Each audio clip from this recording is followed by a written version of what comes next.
तो मैं तो यहाँ गोवा आया हूँ मेरे स्वार्थ से, मुझे मोक्ष चाहिए। मेरा आधा काम मैंने कर लिया। आधा काम क्या कर लिया है? मैंने मेरे सब दुख दूर कर लिए। ना मुझे दैहिक दुख है, शरीर का कोई दुख नहीं है, कोई बीमारी नहीं है। ना दैविक दुख है, भगवान का दिया हुआ कोई दुख नहीं है। ना कोई भौतिक दुख है मुझे। तो दैहिक, दैविक, भौतिक, ये तीन तरह के दुखों से मैंने अपने को मुक्त कर लिया। अब मेरा आधा काम बचा है। मैं दूसरों को भी इन तीनों दुखों से मुक्त करा दूं तो मेरे स्वर्ग की सीट पक्की है। मुझे लोकसभा की सीट नहीं चाहिए, राज्यसभा की भी नहीं चाहिए। ये लोकसभा राज्यसभा की सीटें तो क्षणिक हैं, 2-4 साल की हैं। मुझे स्वर्ग की सीट चाहिए जो पक्की है, और स्वर्ग जाना है। अब स्वर्ग जाना है तो मुझे आपकी मदद चाहिए। आप क्या मदद करेंगे? जल्दी से आप सब अपने दुखों को दूर कर लीजिए, तो मैं भगवान जी के यहाँ एप्लीकेशन देना चाहता हूँ। मेरे दुख तो दूर हो गए हैं, अब आप अपने दुख दूर कर लीजिए, मेरा काम बन जाएगा। इसलिए मैं गोवा आया हूं। अब आप अपना दुख दूर कैसे करेंगे? आप हमारे योग प्राणायाम की कक्षाओं में आ जाइए, आपके दुख दूर हो जाएंगे। तो जैसे ही आपके दुख दूर होंगे, मेरे स्वर्ग की सीट पक्की है, मैं चला जाऊंगा स्वर्ग, फिर आपकी भी सीट पक्की करा दूंगा। एक बार मैं तो पहुंच जाऊं, फिर जगह बना लूंगा आपके लिए। और आपकी सीट कैसे पक्की होगी? आप किसी दूसरे का दुख दूर करा देना। आप योग प्राणायाम सीख के अपना दुख दूर कर लेना, फिर दूसरों के दुख आप दूर करा देना, तो आपकी भी स्वर्ग की सीट पक्की है। तो मैं स्वर्ग पहुंच गया, आप भी स्वर्ग आ जाना मेरे पीछे पीछे, हम सब वहीं इकट्ठे हो जाएंगे। और सुना है स्वर्ग में कुछ काम नहीं है, दिन रात सब खाली बैठना पड़ता है। तो दिन रात खाली बैठ के क्या करेंगे? वहीं योग प्राणायाम की कक्षाएं लगाएंगे, इंद्र को सिखाएंगे, उसके चेले चपाटों को योग प्राणायाम सिखाएंगे। ये करना है हमको, और इसी के लिए भारत स्वाभिमान का अभियान है। और भारत स्वाभिमान का अभियान इस परंपरा को सार्थक बनाने के लिए है। सर्वे भवन्तु सुखिनः, सर्वे सन्तु निरामया, सर्वे भद्राणि पश्यन्तु मां कश्चित् दुःखं भाग्यते। आप योग सीखें, प्राणायाम सीखें, अपने जीवन को निरोगी बनाएं, स्वस्थ बनाएं। ऐसी भावना लेकर मैं आपके पास आया। ईश्वर आपको इसमें जरूर मदद करेगा अगर आप मन में संकल्प लेकर आगे बढ़ेंगे। एक छोटी सी आखिरी बात आपसे और करनी कि योग प्राणायाम सीखकर आप अपने को स्वस्थ बनाएं, निरोगी बनाएं। आयुर्वेद हमारे देश में एक बड़ा पुराना चिकित्सा शास्त्र है जो ये कहता है कि कोई भी व्यक्ति चाहे तो जीवन भर सुखी रह सकता है, निरोगी रह सकता है, रोग मुक्त रह सकता है। तो जीवन भर कोई व्यक्ति निरोगी रहे, सुखी रहे, निरोगी रहे, सुखी रहे जीवन भर, इसके लिए हमारे देश में चिकित्सा शास्त्र है जिसका नाम है आयुर्वेद। योग और प्राणायाम आयुर्वेद का ही सहयोगी है।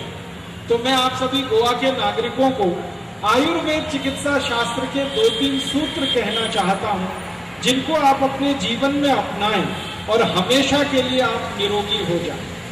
आयुर्वेद पूरी दुनिया का अकेला चिकित्सा शास्त्र है जो ये कहता है कि किसी भी व्यक्ति को रोगी होने की आवश्यकता ही नहीं है, हर व्यक्ति निरोगी हो सकता है। तो आप बोलेंगे क्या करना है? इसके लिए अपने जीवन में एक बात को ध्यान रखना है कि आपके शरीर में वात, पित्त और कफ, ये 3 तरह के कषाय हैं, इनको संतुलित रखिए तो जीवन में कभी कोई रोग आएगा नहीं। वात, पित्त, कफ, तीनों को अगर आपने संतुलित कर लिया तो आपके जीवन में कभी बीमारी आएगी नहीं, रोग आएगा नहीं। योग प्राणायाम करें वो तो अच्छी बात है, इसके साथ बोनस की बात बता रहा हूं आपको। योग प्राणायाम समझ लीजिए सैलरी है और आयुर्वेद बोनस है। इस बोनस में 2-3 बातें हैं, वो ध्यान रखें। जीवन भर वात, पित्त, कफ आपका संतुलित रहे तो क्या करें इसके लिए? तो आयुर्वेद चिकित्सा शास्त्र में कहा गया कि वात को जिंदगी भर संतुलित रखने के लिए शुद्ध तेल खाएं। जो तेल आप खाते हैं वो शुद्ध खाएं। तेल कौन सा खाते हैं?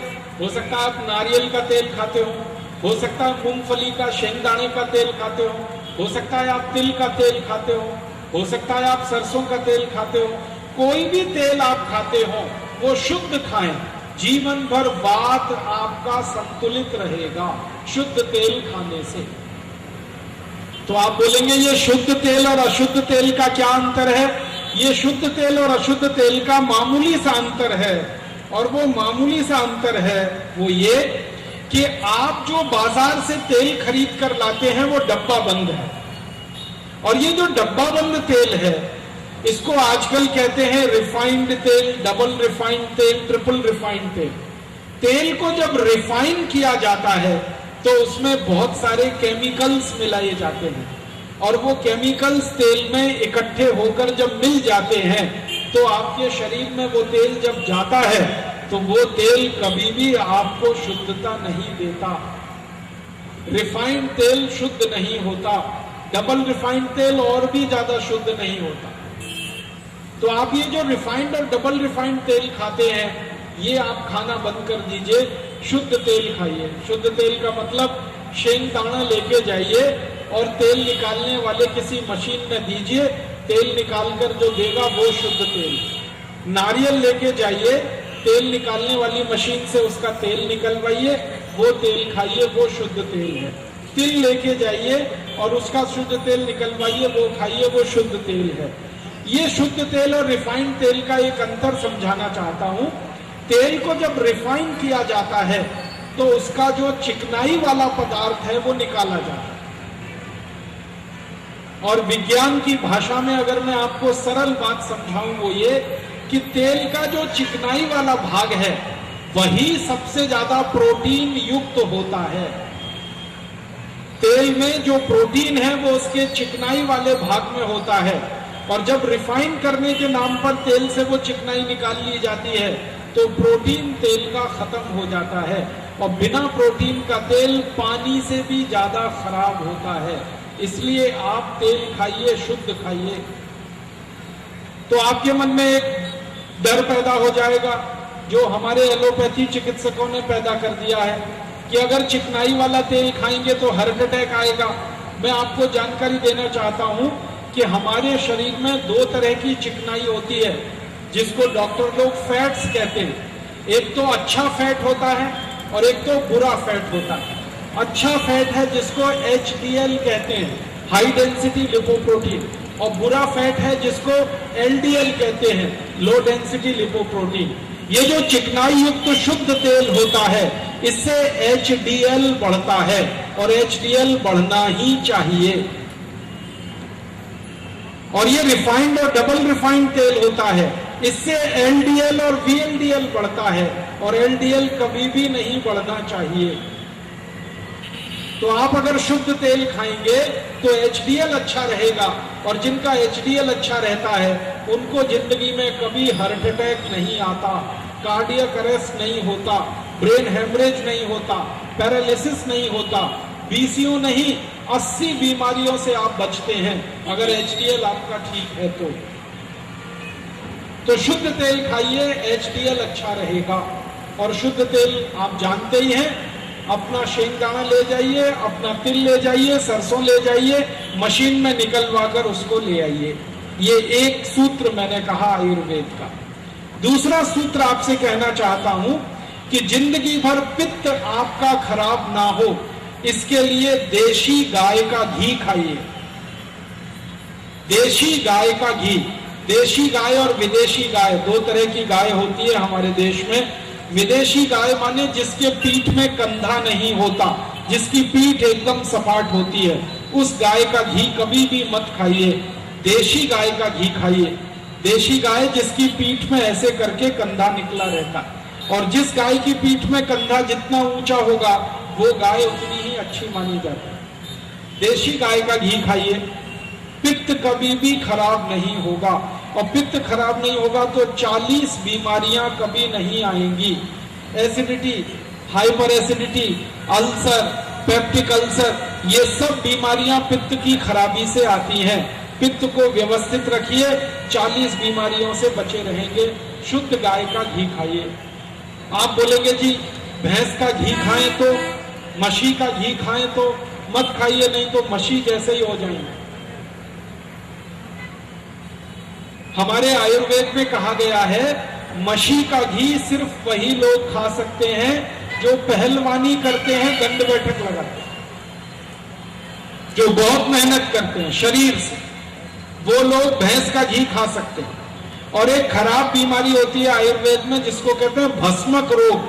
भस्मक रोग में क्या होता है, व्यक्ति को भूख बहुत ज्यादा लगती है, अभी 15-20 रोटी खाएगा, आधा घंटे में और 15-20 रोटी खा जाएगा, ऐसा रोग भस्मक रोग। उस रोग के व्यक्ति को मशी का घी खाना चाहिए, पहलवानी करने वालों को मशी का घी खाना चाहिए, बाकी सब लोगों को गाय का घी ही खाना चाहिए। तो गाय का घी खाइए, पित्त आपका ठीक रहेगा, 40 रोगों से बच जाएंगे। और तीसरा और आखिरी सूत्र है आयुर्वेद का, कफ के रोगों से बचना है अगर जिंदगी भर, तो चीनी कभी भी मत खाइए, गुड़ खाइए। ये जो चीनी है ना, शुगर, ये कफ को विकृत करने वाली सबसे खतरनाक चीज है जो आपके घर में है। चीनी खाते ही कफ की विकृति शुरू होती है और कफ की विकृति से 28 रोग आते हैं।